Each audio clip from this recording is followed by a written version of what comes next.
구독, 좋아요 꾹꾹. 여러분 반갑습니다. 말씀 창고의 서현 목사입니다. 오늘도 시청해 주셔서 감사합니다. 여러분의 구독과 좋아요, 알람 설정으로 저희 채널을 응원해 주세요. 항상 함께 해주셔서 감사합니다. 오늘은 마가복음 1장 35절부터 45절 말씀입니다. 오늘 말씀은 예수님께서 기도하시는 내용이 기록되어 있습니다. 그리고 또한 병 걸린 사람을 고쳐주시는 내용이 기록되어 있습니다. 특별히 나병을 고쳐주시는 내용이 기록되어 있는데요. 이렇게 도와주고 고쳐준 사람이 예수님의 말을 듣지 않습니다. 오늘 이 말씀을 통해서 우리에게 주시는 하나님의 마음을 함께 묵상해 보기 원합니다. 35절부터 말씀입니다. 매우 이른 새벽 아직 어둑어둑할 때 예수께서 일어나 외딴 곳으로 가셔서 기도하셨습니다. 시몬과 그 일행들이 예수를 찾아 나섰습니다. 그들이 마침내 예수를 만나자 소리쳐 말했습니다. 모든 사람들이 선생님을 찾고 있습니다. 예수께서 대답하셨습니다. 가까운 이웃 마을들에 가서도 말씀을 전파하도록 하자. 내가 이 일을 하러 왔다. 그리하여 예수께서는 갈릴리에 두루 다니시며 여러 회당에서 가르치시고 귀신들을 쫓아내셨습니다. 어떤 나병 환자가 예수께 다가와 무릎을 꿇고 애원했습니다. 선생님께서 원하시기만 하면 저를 깨끗하게 해주실 수 있습니다. 예수께서 불쌍히 여기시고 손을 내밀어 그를 만지시며 말씀하셨습니다. 내가 원한다. 자, 깨끗이 나아라. 그러자 나병이 순식간에 사라지고 그가 깨끗이 나았습니다. 예수께서는 곧바로 그를 보내시며 단단히 당부하셨습니다. 이 일에 대해 아무에게도 아무 말도 하지 마라. 다만 제사장에게 가서 내 몸을 보이고 내가 깨끗이 나은 것에 대해 모세가 명령한 대로 예물을 드려 사람들에게 증거를 삼아라. 그러나 그 사람은 나가서 이 일을 마구 널리 퍼뜨렸습니다. 그 결과 예수께서는 더 이상 드러나게 마을 안으로 들어가지 못하고 마을 밖 외딴 곳에 머물러 계셨습니다. 그래도 사람들은 여전히 사방에서 예수께로 모여들었습니다. 여러분, 오늘 말씀을 보면 예수님께서 기도하시는 것으로 시작됩니다. 매우 이른 새벽, 아직 어둑어둑할 때 예수께서 일어나셨고 외딴 곳으로 가셨습니다.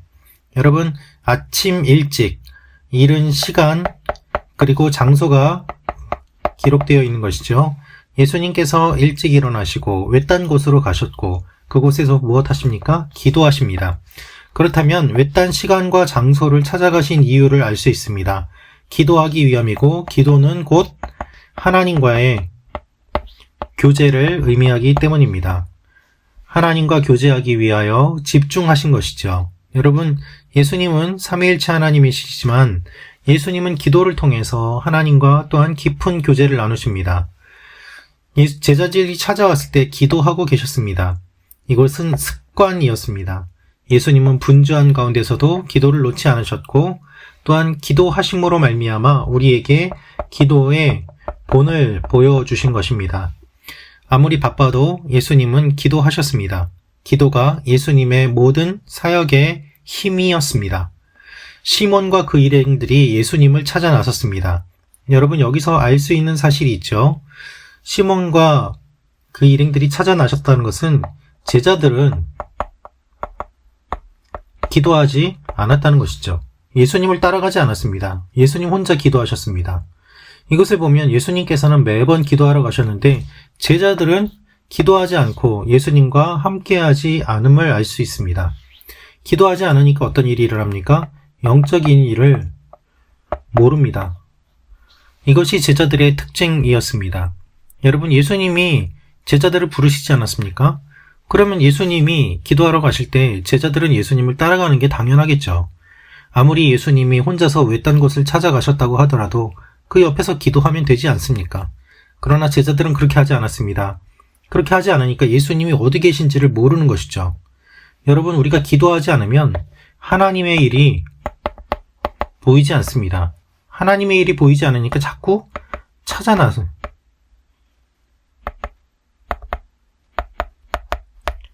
찾고 헤매이는 것이죠. 여러분, 기도하지 않으니까 찾아다닙니다. 그것이 제자들의 모습이었습니다. 얼마나 찾아다녔을까요? 마침내라고 되어 있습니다. 오랜 시간 동안 예수님을 찾은 것을 알 수 있죠. 그러니까 예수님을 보고 기뻐서 소리칩니다. 그런데 이들이 소리친 이유는 무엇인가 하면 사람들이 찾는다는 것입니다. 사람들이 예수님을 찾았는데 예수님이 안 보이니까 제자들에게 왔겠죠. 제자들에게 예수님 어디 있냐고 물어보니까 제자들은 예수님이 어디 있는지 모르는 거예요. 그러니까 제자들은 예수님을 찾아다닙니다. 그들이 예수님을 만나니까 이렇게 기뻐서 이야기를 하는 것입니다. 그런데 제자들이 예수님을 찾아온 이유는 무엇입니까? 예수님을 만나기 위함인데 예수님의 존재 자체를 만나는 것이 아니라 필요에 의해서 만나는 것입니다. 고쳐달라고 말이죠. 도와달라고 말이죠. 예수님을 존재로 만나야 될 필요가 있습니다. 필요로 만나서는 안 됩니다. 여러분 누군가를 만나서 교제할 때 그 사람이 가지고 있는 돈이나 누군가가 필요해서 연락을 한다면 얼마나 기분이 나쁘겠습니까? 우리가 하나님 앞에 그런 모습을 보일 때가 참 많이 있습니다. 하나님을 존재로 기뻐해야 되고 존재로 경외해야 되는데 우리는 그것이 아니라 필요로 주님을 찾고 경외하는 것이죠. 그러니 하나님께서 사실은 우리의 기도를 들어주시지 않아도 우리는 할 말이 없습니다. 그러나 주님은 은혜로워서 우리에게 은혜를 베풀어 주시고 우리의 기도에 응답해 주시는 것이죠. 예수님께서 하시는 것처럼 말이죠. 38절을 봅시다. 가까운 이웃 마을들에 가서도 말씀을 전파하도록 하자. 내가 이 일을 하러 왔다. 예수님은 가십니다. 요청을 들어주십니다. 그래서 갈릴리에 두루 다니시며 여러 회당에서 가르치시고 귀신들을 쫓아내셨습니다. 예수님의 권세가 점점 퍼져 나가는 것입니다. 이 원어를 보면은 어디를 가시든 전도하시고 귀신을 쫓아내시며 다니셨다는 표현을 사용하고 있습니다. 이 행위들이 지속적으로 반복되었음을 강조합니다. 여러분, 일회성이 아니라 연속성으로 주님은 우리의 모든 문제들을 해결해 주시는 것이죠. 그런데 이런 가운데 어떤 나병 환자가 예수님께 무릎을 꿇고 애원했습니다. 선생님께서 원하시기만 하면 깨끗하게 해주실 수 있습니다.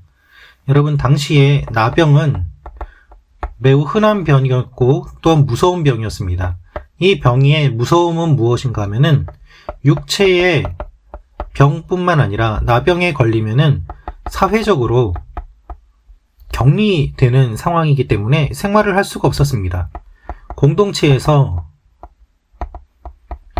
추방당하기 때문에 이 사람들은 살아갈 수가 없었던 것이죠. 그래서 결국 나병 환자들은 자기들끼리 모여서 살 수밖에 없었습니다. 공동체의 지지를 받지 못했기 때문이죠. 그래서 성경을 보면 나병 환자가 한 명만 있는 것이 아니라 여러 명이 모여 있는 것을 우리가 자주 보게 됩니다. 오늘 말씀을 보면 어떤 나병 환자가 예수님께 옵니다. 그런데 예수님께 다가온 것 자체가 그에게 있어서는 매우 큰 용기가 필요했음을 알 수 있습니다. 나병 환자를 만지는 사람, 접촉하는 사람은 이 나병이 옮아서 부정하게 되기 때문입니다. 따라서 나병 환자가 가까이 나아갔다, 그가 만졌다, 그 다 부정하게 되는 거예요. 그렇기 때문에 나병 환자는 가까이 갈 수가 없었습니다.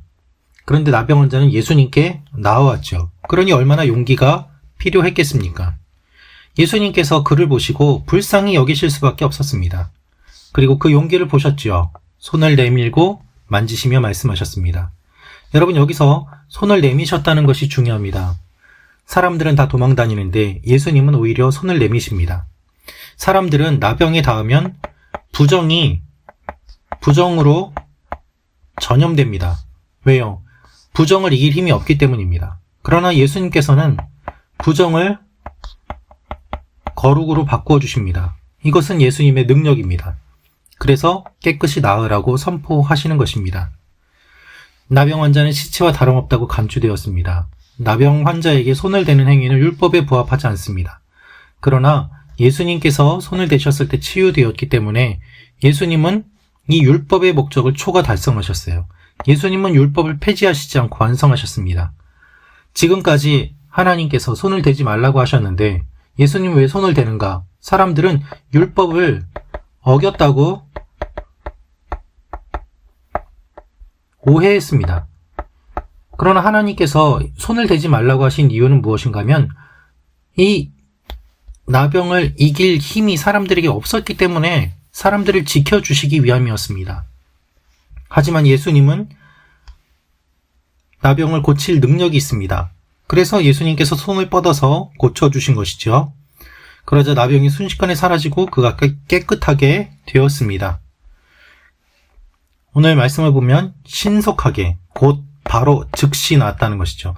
예수님께서 말씀하시자마자 그대로 급박하게 나았음을 알 수 있습니다. 얼마나 놀랐겠습니까? 얼마나 기뻤겠습니까?